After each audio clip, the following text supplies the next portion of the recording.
जय श्री कृष्णा।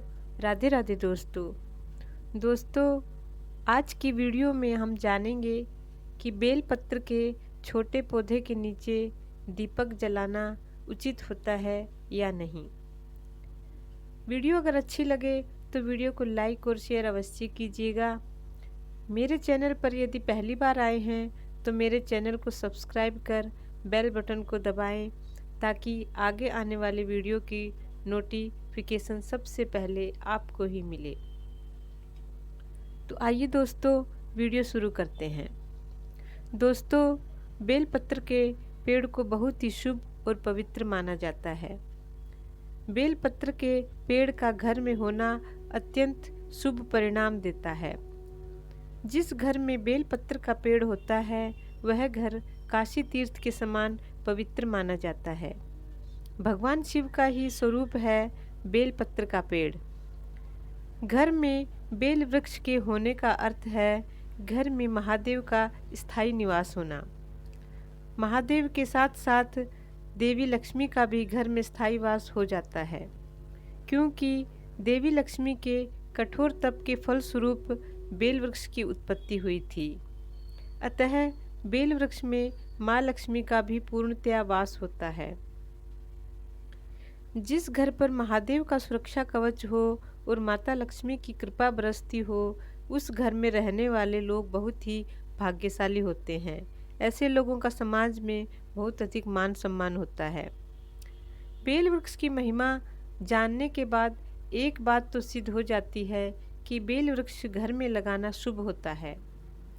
पहले लोगों में भ्रांतियां थी कि बेल वृक्ष के पेड़ में कांटे होते हैं, इसलिए घर में बेल वृक्ष नहीं लगाना चाहिए। लेकिन आजकल बेल वृक्ष की ऐसी प्रजातियां हैं जिनमें कांटे नहीं होते, और यदि कांटे हो भी तो बेल वृक्ष कभी अशुभ नहीं होता, क्योंकि बेल वृक्ष का कांटा यदि भूल से भी चुभ जाए तो वह मृत्यु की पीड़ा को हर लेता है। ऐसा स्कंद पुराण में लिखा है। जिसका कांटा भी हमें मोक्ष प्रदान कर दे, वह कांटेदार वृक्ष भला अशुभ कैसे हो सकता है। कहने का तात्पर्य है कि जिन लोगों के मन में बेल वृक्ष को लेकर भ्रांतियां हों, उन्हें अपना भ्रम दूर कर अपने घर में बेल वृक्ष अवश्य लगाना चाहिए। दोस्तों, एक भ्रांति और भी है लोगों के मन में कि बेल वृक्ष के छोटे पौधे के नीचे दीपक लगाने के शुभ परिणाम नहीं मिलते। क्या बेल वृक्ष का छोटा पौधा व्यक्ति की मनोकामना पूर्ण करने के लिए सक्षम होता है? लोगों के दिल में ये भी वहम होता है। ऐसी भ्रांतियाँ कुछ कथावाचकों के द्वारा ही लोगों के मन में उत्पन्न हुई हैं। कुछ कथावाचकों का कहना है कि बड़े बेल वृक्ष की छाया में बैठकर ही दीपक लगाना शुभ होता है। छोटे बेल पत्र के नीचे दिया लगाने से व्यक्ति की मनोकामनाएं पूर्ण नहीं होती। लेकिन ऐसा नहीं है दोस्तों। समय और परिस्थितियों के अनुसार नियम और कानूनों में भी परिवर्तन किया जाता रहा है। सतयुग में जो पुण्य फल कठोर तप के फल स्वरूप प्राप्त होता था, वही पुण्य फल कलयुग में केवल ईश्वर के नाम के स्मरण मात्र से हो जाता है। कहा भी तो है कि कलयुग केवल नाम आधारा, सुमिर सुमिर जग पावै ही पारा। अर्थात कलयुग में व्यक्ति केवल हरि नाम के स्मरण मात्र से भवसागर पार उतर जाता है। लेकिन विडंबना ये है कि आज के मनुष्य के पास कुछ घड़ी ईश्वर का नाम स्मरण करने का भी वक्त नहीं है। मैं किसी कथावाचक का विरोध नहीं करती, भले ही उन्होंने सही कहा होगा, लेकिन आज के समय में बेल वृक्ष हर जगह नहीं मिलते कि उनकी छाया में बैठकर दीपक जलाया जा सके। मंदिरों में भी इतनी जगह नहीं होती कि वहाँ बेल पत्र का पेड़ मिल ही जाएगा। किसी किसी मंदिर में मिल जाता है, लेकिन सभी मंदिरों में इतनी जगह नहीं होती कि वहाँ पवित्र वृक्षों को लगाया जा सके। और घरों में तो इतनी जगह होती ही नहीं कि बेल वृक्ष लगाया जाए। आबादी बढ़ने के कारण पेड़ कटने लगे हैं और मकान और फैक्ट्रियों का निर्माण होने लगा है। किसी के घर में यदि बेल पत्र का वृक्ष लगा भी हो तो जरूरी नहीं कि वह आपको वहाँ दीपक जलाने ही देगा। ऐसी परिस्थितियों में केवल एक ही उपाय है कि हर किसी को अपने घर में गमले में बेलपत्र का छोटा पौधा अवश्य लगा लेना चाहिए और उसके नीचे दीपक जलाना चाहिए। भले ही आप उसकी छाया में बैठकर दीपक न जला रहे हो, लेकिन दीपक जला तो रहे हो और बेल वृक्ष के नीचे दीपक जलाने का आपको पुण्य फल अवश्य ही मिलेगा। बेलपत्र के छोटे पौधे के नीचे दीपक जलाना व्यर्थ नहीं जाता। किसी समय बड़े बेल वृक्ष के नीचे दिया जलाने का जो पुण्य फल मिलता था, वही पुण्य फल कलयुग में बेलपत्र के छोटे पौधे के नीचे दिया जलाने से मिल जाता है। वेद शास्त्र हजारों वर्ष पूर्व लिखे गए थे और तब परिस्थितियाँ कुछ और थी और आज परिस्थितियाँ कुछ और हैं। इसलिए आप मन में ज़्यादा भ्रम न पालें और बेलपत्र के छोटे पौधे के नीचे ही दीपक जलाएं। देवी देवताओं के बाल स्वरूप की भी पूजा उतनी ही फलदायी होती है जितनी कि उनके बड़े और विस्तार स्वरूप की होती है।